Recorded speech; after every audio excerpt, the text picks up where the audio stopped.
Hello বন্ধু, আসসালামু আলাইকুম। আমি কড়াই চাপিয়ে দিলাম, রসুন করে চালু করে দিলাম। এবারে তেল দিয়ে দিলাম, কড়াইয়ে তেল দিয়ে দিলাম মাছ ভাজার জন্যে। আজকে তরকারি হবে চিংড়ি আলু দিয়ে মাছের ঝোল। কড়াইটা গরম হয়ে গেলে মাছটা ভেজে নেবো।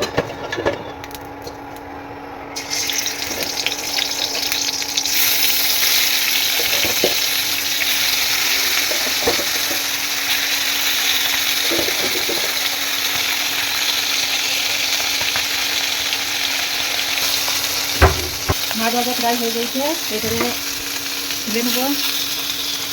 মাছ ভাজা হয়ে গেছে বন্ধুরা, এবারে তুলে নিচ্ছি। ওই তেলে আর একটু তেল দিয়ে দিচ্ছি, দিয়ে বড়ি কপি ভেজে নেবো। ভাজা হয়ে বড়ি ভাজা হয়ে গেছে, এবারে বড়ি কপি তুলে নিচ্ছি বন্ধুরা। এবারে আলুটা ভেজে নেবো।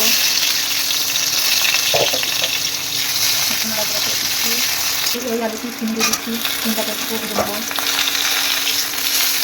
আলু ভাজা হয়ে গেছে, এবারে নামিয়ে নিচ্ছি। এবারে গ্যাসটা দিয়ে তেল দিয়ে দিলাম, কালো জিরে ফোড়ন, একটা তেজপাতা, একটু কালো জিরে গন্ধ বেরোবে, তখন পেস্ট করা মশলাটা আদা কাঁচা লঙ্কা টমেটো পেস্টটা দিয়ে দিলাম। পেস্টটা দিয়ে দিচ্ছি,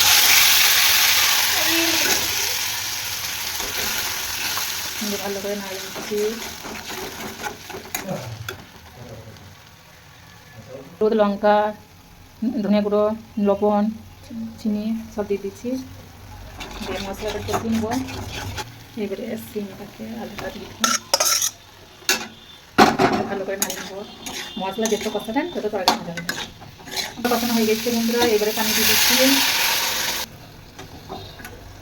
ঢাকা দিয়ে দিচ্ছি পানি দিয়ে।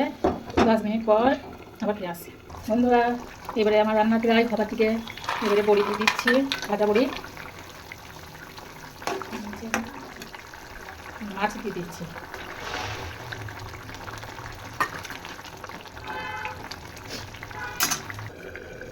এর বন্ধু হয়ে এসছে। এবারে ভাজা মশলা দিয়ে নামিয়ে নেবো।